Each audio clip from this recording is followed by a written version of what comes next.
Você já deve ter ouvido o ditado de que a prática leva à perfeição. O senso comum sugere que praticar sem parar é a receita para a gente dominar uma habilidade. Mas uma série de estudos científicos mostra que, na verdade, praticar sem parar não é o jeito mais eficiente de aprender algo novo. Eu sou Paula Damidoeta, da BBC News Brasil em Londres, e neste vídeo eu vou explicar como novas descobertas da ciência vêm mostrando as pausas que ajudam o cérebro a aprender melhor. É nesses períodos de descanso que o cérebro consolida grande parte da informação que precisa para transformar novas habilidades em uma memória duradoura. Eu conversei com o pesquisador brasileiro Leonardo Claudino, coautor de um estudo publicado em 2021 pelos Institutos Nacionais de Saúde dos Estados Unidos, sobre o aprendizado que acontece no cérebro enquanto ele tira pequenos períodos de descanso. Ele descobriu que o cérebro aproveita esses intervalos para fazer um replay mental super veloz do que acabou de aprender, consolidando o aprendizado. Você imagina um cenário em que a pessoa começa a praticar para aprender uma nova habilidade, por exemplo, aprender a tocar uma música nova no piano. A gente descobriu que bem no início, especificamente durante as pausas, o cérebro repete uma versão 50 vezes mais rápida dos movimentos usados para tocar a música e várias vezes, né? Que tudo indica, vem a reforçar as conexões entre os neurônios das áreas e entre as áreas que estão associadas com aquela memória nova. O Leonardo Claudino me explicou que essa descoberta pode ser particularmente útil para quem precisa praticar movimentos minuciosos e repetitivos.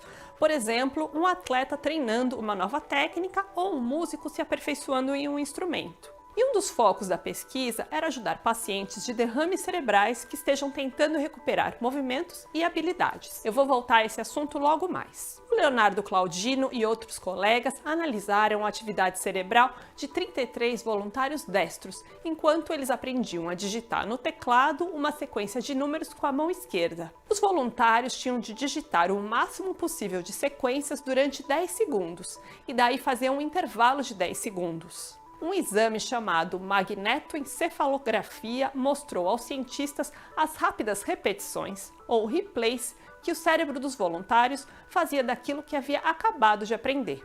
Uma habilidade praticada por uns 2 segundos, por exemplo, era repetida pelo cérebro em questão de milissegundos durante os intervalos. E por que esses replays são tão importantes? O Leonardo Claudino me explicou que eles ajudam uma memória a passar do hipocampo, parte do cérebro onde ficam as nossas lembranças mais transitórias, para áreas do neocórtex. É ali que vão ficar as memórias mais duradouras, de longo prazo. Não é de agora que a ciência conhece a importância desse processo de consolidação. Pesquisadores do sono sabem há muito tempo que uma noite bem dormida ajuda o cérebro a processar o que ele aprendeu e a consolidar esse aprendizado. O motivo é simples. Durante o sono, o cérebro não está recebendo muitos estímulos externos e pode se concentrar nessa consolidação. A novidade agora é o poder que esses pequenos intervalos têm para a nossa memória. Os novos estudos mostram que o cérebro é capaz de consolidar parte das habilidades quase que ao mesmo tempo em que elas são aprendidas. Em resumo, voltando ao exemplo do músico no piano. Se ele fizer uma pausa enquanto pratica, o cérebro dele vai seguir trabalhando para consolidar minúcias. Por exemplo, a forma como o dedo tem que se mover para tocar determinado trecho da música. O Leonardo Claudino ressalta que o conhecimento sobre essas breves pausas ainda é muito novo, mas pode ser que o poder do pequenos intervalos seja complementar ao poder da noite de sono em consolidar as nossas memórias. Então, provavelmente, a consolidação durante o sono, talvez ela codifique uma experiência completa, né? Mais completa, não só aquela habilidade especificamente, mas também o contexto, quem estava envolvido. Já a conciliação rápida, talvez ela registre detalhes da habilidade né, por exemplo, mais minuciosos, tipo o que a gente chama de sinergia entre os dedos, no caso da digitação.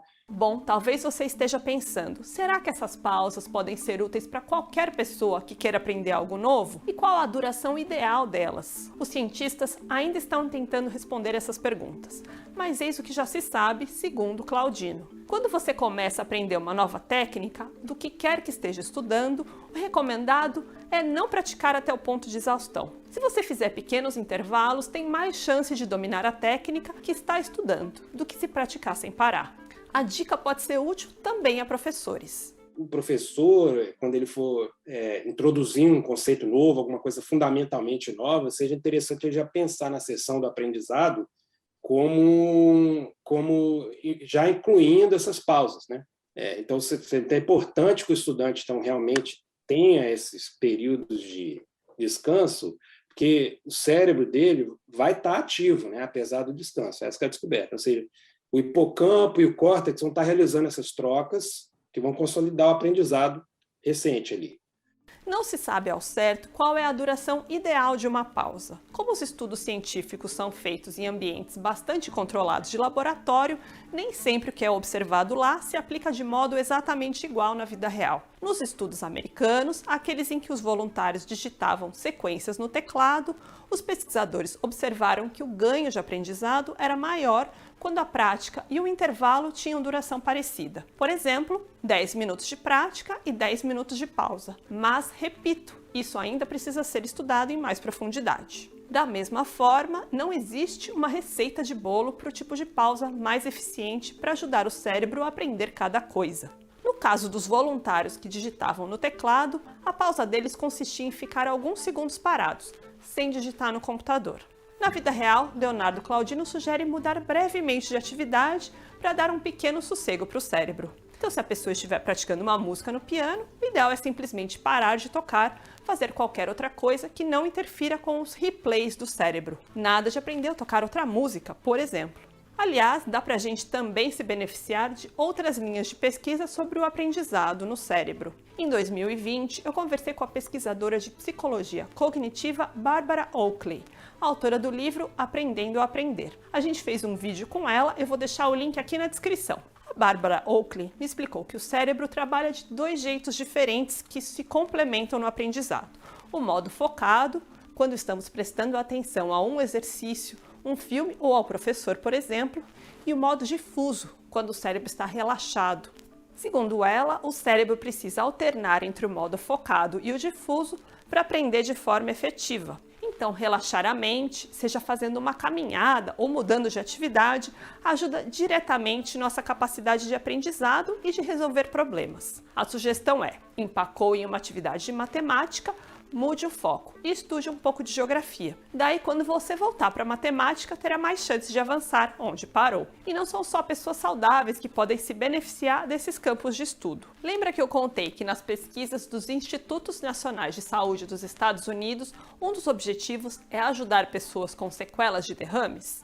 Isso pode acontecer tirando o máximo de proveito de sessões de reabilitação, por exemplo, as de neuroestimulação ou neuromodulação.